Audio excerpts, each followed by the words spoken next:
Good morning, y'all. It's me. Um, I'm out here in a very dirty shirt, and I didn't even put any eyebrows on this morning, so you'll just have to excuse me. I tried to make a video yesterday evening, but it was kind of impromptu. What happened, I was sitting outside in my lawn chair, and it occurred to me that I have some information that I've been wanting to share with you, and I was going to wait until I went up to the graveyard to walk. But we've had a couple of rainy days, so I haven't gone up yet. And today it's even sprinkling a little bit, but hopefully that's going to let up for a while. I have found and experienced some really incredible information. And now stay with me here. Some of y'all are going to think this is just very woo-woo, very weird. Some of you may already know about it. Those of you that don't know about it but are willing to try, I'd love to hear from you and find out what your experience is with it, because I've had some insane results. What I'm talking about is earthing. There's a documentary out called Earthing. It's been out for several years. I actually had started looking into this several years ago before Hugh started experiencing all of his health issues, and I just kind of set it to the side and forgot about it. I forget about things. But anyway, a couple weeks ago I ran across it again, and I thought, I'm going to just reinvestigate this and see where it goes. The concept was discovered about 30 years ago by a man who lives in Arizona. He's brilliant man. But he started putting some ideas together because of his own health issues. And as he started researching our connectedness or disconnectedness with the planet we live on, he started making some unbelievable discoveries. Back in the 1960s is when all of this, and it's charted. And I'm trying to explain something that I don't thoroughly understand, so I'm going to give you some information that you can look into for yourself. But these are charted now. There's been over 21 peer-reviewed studies, so it's actually being taken seriously by science. Anyway, what this man started realizing is that our health issues as a nation really started to ramp up after the 1960s. And of course, you can blame that on a lot of things. People were watching more TV, weren't as active, whatever. Just fast food, junk food, so many things came into the mix about then. But also one of the stellar things that happened is that, the rubber industry started, it was revolutionized. Rubber was being used for everything, including the soles of our shoes. Well, the earth itself actually has, has electromagnetic pulse, and it can actually be mapped inside of a laboratory using, liquids and, just different viscosities of liquids. You can watch, you can see the patterns, and they're beautiful. The patterns that the Earth's magnetic field gives off as it pulses. And it turns out, our bodies, we know, are electrically ran. Our brain is ran by electricity. Our hearts are ran by electricity. Everything in our bodies are also electrical impulse. However, because we're no longer connected to the earth through leather-soled shoes or walking barefoot or anything of that nature, we have the electrical currents in our bodies are jumbled. They're not like the Earth's magnetic field that gives off this beautiful resonance, this pattern. We don't have a pattern any longer. Some people do in different parts of the world that are still very connected to the earth, as in spending lots of time either barefoot or working in the dirt or whatever. most of us here in this country do not have that connection any longer. So the premise of earthing is that we need to make sure that we're connecting ourselves to the earth without having anything between us and the earth other than leather or something that the current can actually penetrate. There's lots of different ways to do that, and I'll just let y'all research that for yourself. But I wanted to tell you what has happened with me over the last week or two. So I've started wearing my handy dandy little moccasins. They're really dirty, but I had bought these several years ago when I first started looking into the earthing, like I was telling you, and they just kind of got shelved. I wore them a little bit as house slippers and whatnot, but after reinvestigating this idea, I started wearing them quite a bit, and wearing them outside to feed my animals, and wearing them not to the garden because the weeds are pretty, you know, I don't want to be up to my eyeballs in weeds. I'd rather have on my boots just in case there's a snake in the garden or something. But anyway, I have noticed a tremendous difference with the pain of my arthritis.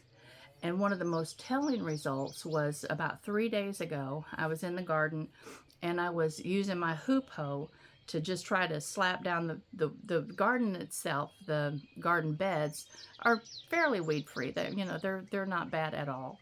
But between the rows, y'all have seen the high ryegrass, and I've just been walking on it and letting it just be, the pathway. But the other day I decided, I want to knock some of this down. So, because I just wanted to see the garden from my window, I just wanted to.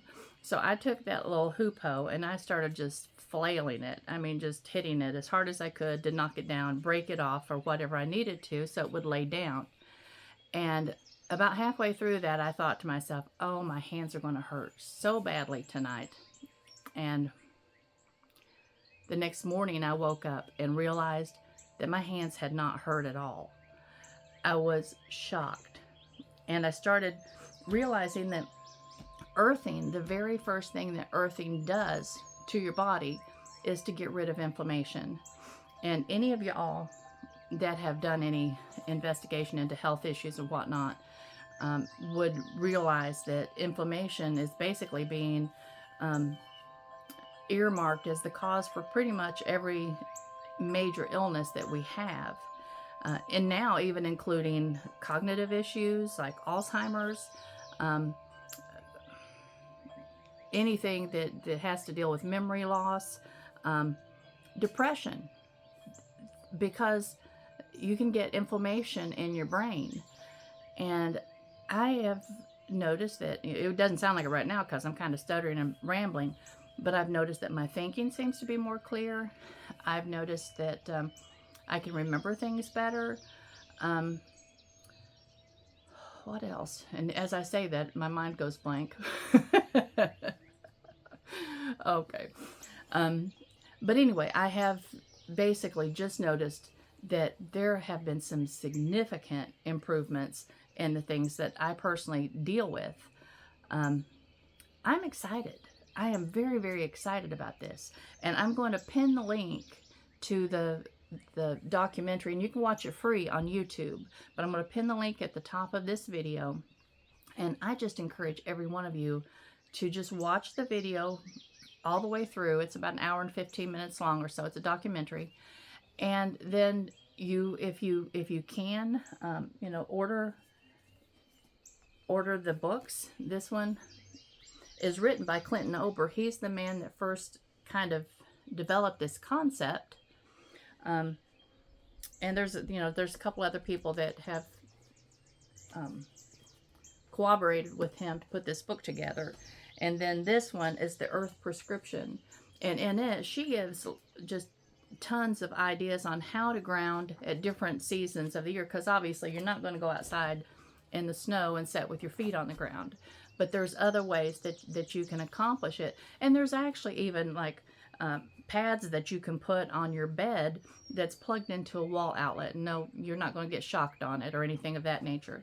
But it has like copper and silver threads running through it, so that you are connecting to because your home is grounded. So when you're plugged into that wall outlet, you'll be grounded as well.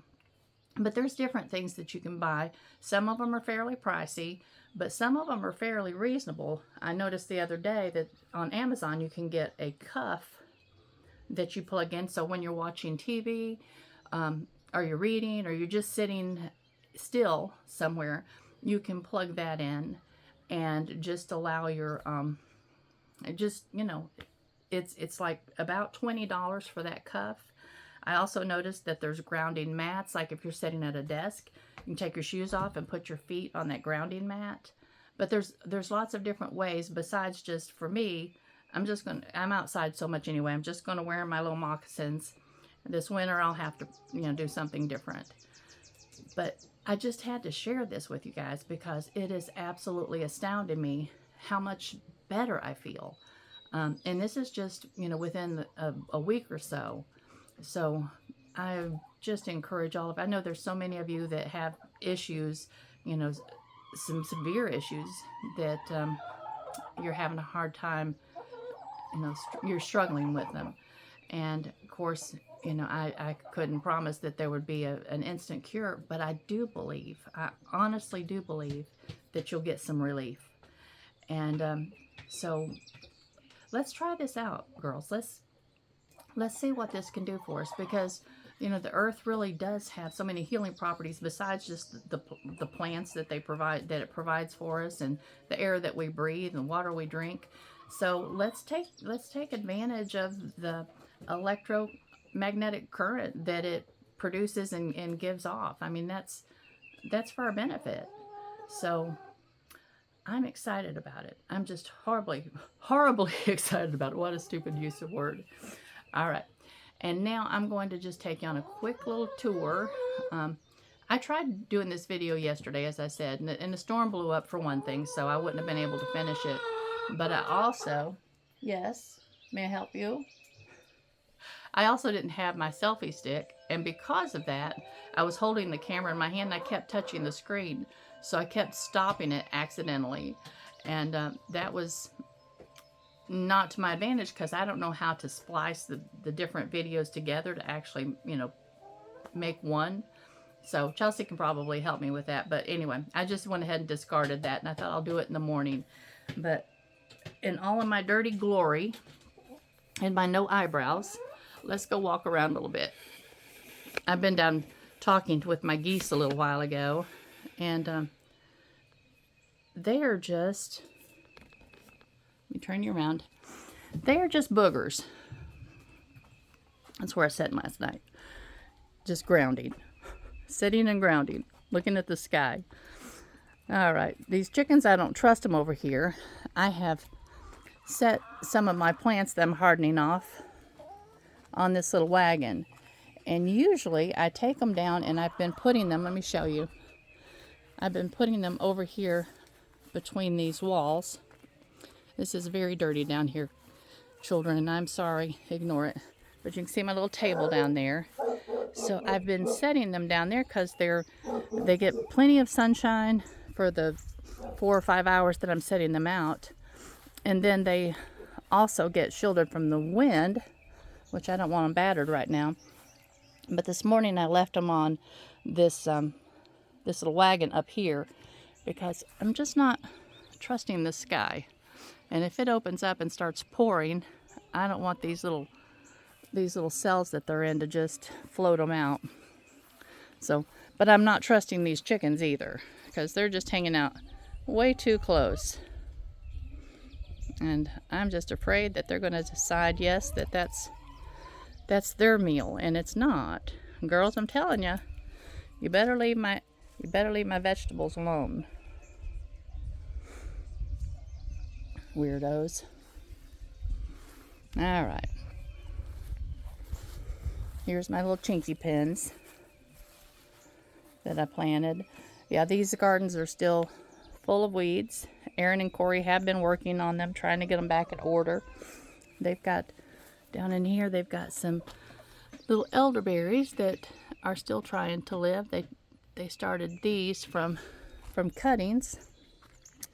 And look at this, girls. This going to go to the garden with me soon. This is my broad fork. And what it does, let me see if I can pull it out of the ground. Aaron stuck it in the ground the other day.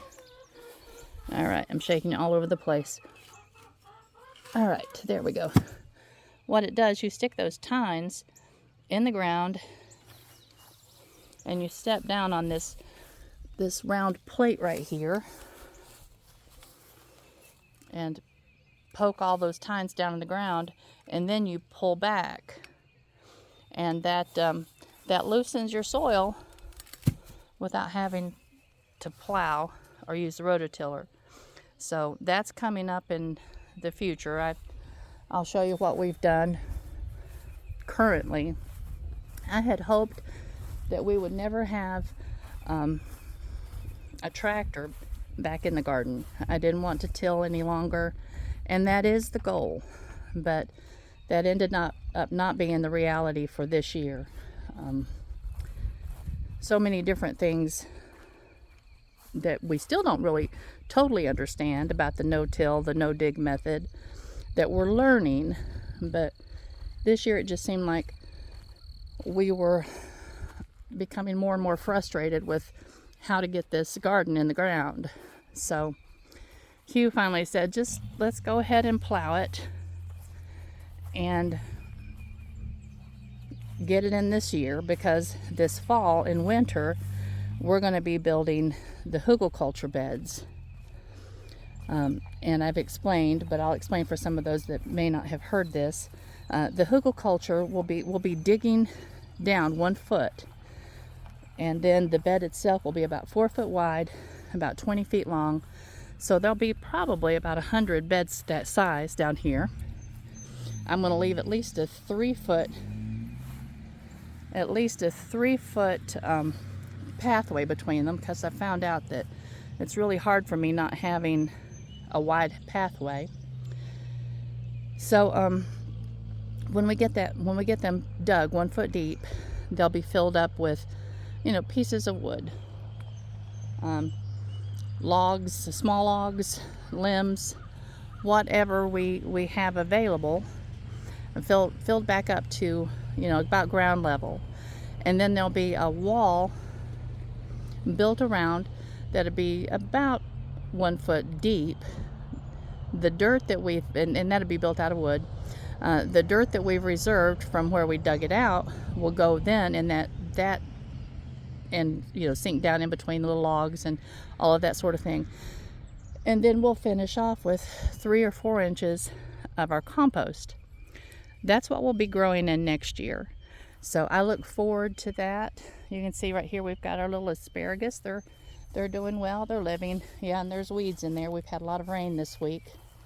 So I gotta, as soon as it dries off a little bit, get in here with my little hoop hoe and snap all those little weeds off. And then here's our colorful beets. And they're doing well. And it's slick out here. I'm glad I'm walking on grass, because if I were walking in just that mud, I wouldn't be able to. All right, here's our, this is either rapini or Yodfa broccoli. And it's the broccoli that grows, it doesn't grow a head on it. It just grows a stalk, like a stem, and it'll grow about 1 foot high. That one you can see it better. And they're supposed to taste something like a cross between a broccoli and an asparagus. So I'm not sure whether this is the Yodfa or the rapini, but the other, I ended up cutting it down because it was making, and we had it for dinner, a couple of nights ago, and it was very, very bitter. So nobody liked it. So I figured I'll just end it and plant something else right there. All right, then here's our cabbages, and they're beginning to head, and they look nice. And then all of that down through there is empty right now. Okay. And then over here, we've got spinach, and it's ready to start using. As a matter of fact, if I don't start using it, it's going to bolt on me. And then we have some little flowers. You can see where I was using that hoop hoe and knocking down these weeds. And yes, I'm going to come back in here and do it to the other areas that I haven't done yet. But these little flowers, I've got to look and remember the name of them. I can't remember. And then here's some dill. And the dill's looking wonderful. And then here's some more flowers. And you girls and some more little flowers. That one really needs cleaned out, but at least now I can ascertain which are the flowers and which are the weeds. Okay, and up here, this whole little bed is mostly carrots and weeds. I got to get in here. Look at this. Yeah, very, very weedy. But the carrots actually look like they're going to do something, which is nice. The carrots that I grew is a type called Littlefinger, and it's just little short, kind of stubby carrots. And I thought those might actually make in this clay soil. So we shall see. And then over here, I don't even know if I have anything down at this end. Over here in the middle, I have some celery somewhere if I get it cleaned out. Here it is. Yeah. This is bad. But there is some celery in there. Here and there. Celery, to me, I don't know if any of y'all have this issue or not, but celery to me is kind of a difficult vegetable to grow. If any of y'all have a lot of success with celery, let me know what it is. I sure would appreciate it, because I don't know exactly what I'm doing wrong. But if I get it cleaned up, it'll probably be all right. Might have a celery or two. But they're a pretty plant. And then we have these little head lettuces. They need cleaned out too. They probably just need to be eaten. I think that they kind of stunted, so I really don't think they're going to get much bigger than this. But they're certainly big enough to make a few meals out of. I didn't plant many. And then down there are the peas. And the peas are finally beginning to give us a few blooms. Yay. We'll have a few peas. And of course the onions. And the onions look beautiful. All right. Well, that's all that's going on in this garden right now.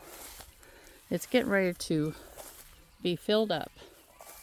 Between the gazillions of flowers that we have going, and the peppers and tomatoes and pumpkins and squash, and Hugh already has the potatoes and corn started, and lots of beans in the upper field. Up there on the upper side of that fence, you can see his netting up there. But he went ahead and just plowed and hilled this up for me the other day. I told him to go ahead and run the hills simply because, and I'm going to have to get down here with my garden rake and get all that stuff out of there before I can start planting. But simply because if we have a really, really wet summer, this it's damaging here. So I'm gonna have to this little skinny patch in the middle right here, I'm gonna just rake it down and turn it into a walkway, because I can't survive in those little teeny tiny walkways. I trip all over myself. So it'd just be these really wide ones that will actually be a planting surface. But those rows are much longer than they look, because there's a little round to the hill right there. So this garden's probably about 100 feet wide, and I don't know exactly how long it is. Aaron and Corey have quite a bit going on down here at the lower end, and let me see. I don't think there's anything in there right now, but their little veggies are looking really good. They've got, I'm not sure what all is in there, but I'm not sure what they have in these rows down here. But down here at the bottom, looks like they've got some sunflowers and some corn. Cool. Yay. Nice. All right. Well, it is a rainy looking day. Hugh and I have to go to the courthouse this afternoon. No, excuse me. We have to go see our lawyer this afternoon, because I finally threw up my hands in surrender that I cannot finish all of this paperwork that I need to for my sister-in-law's estate.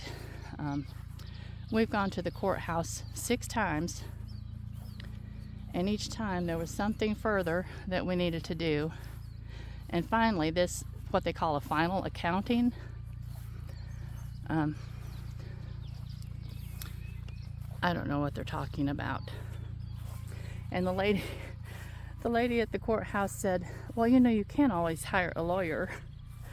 And I said, yes, I understand that, but that's expensive, and we were hoping not to have to go that route. The instructions are so convoluted, and they're so, it's legalese jargon that a normal person that doesn't have any kind of a background in law would have a hard time understanding. And yes, I had a hard time understanding it. So finally we're down to probably within $1 of making all these numbers match. And the thing of it is kind of irritating, because if you don't finish up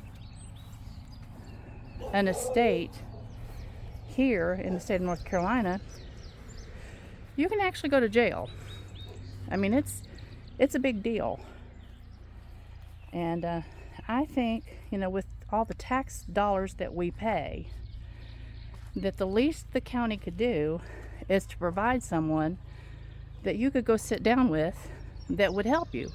Because at our clerk's office, they refuse to help you. They tell me that's not their job. So this afternoon, Hugh and I will go see our lawyer and finish the accounting, hopefully totally finish the accounting, so that we will be done with this. There's Aiden Connor, and there's Pops. I don't know what they're up to today. Moving a pile of lumber. I think they're taking this down to Chelsea's, because they're going to begin finishing her room, which will take a little while. Hey, bud. Where's he taking all that? Huh? Where's he taking all that? Down to your house. All right, folks.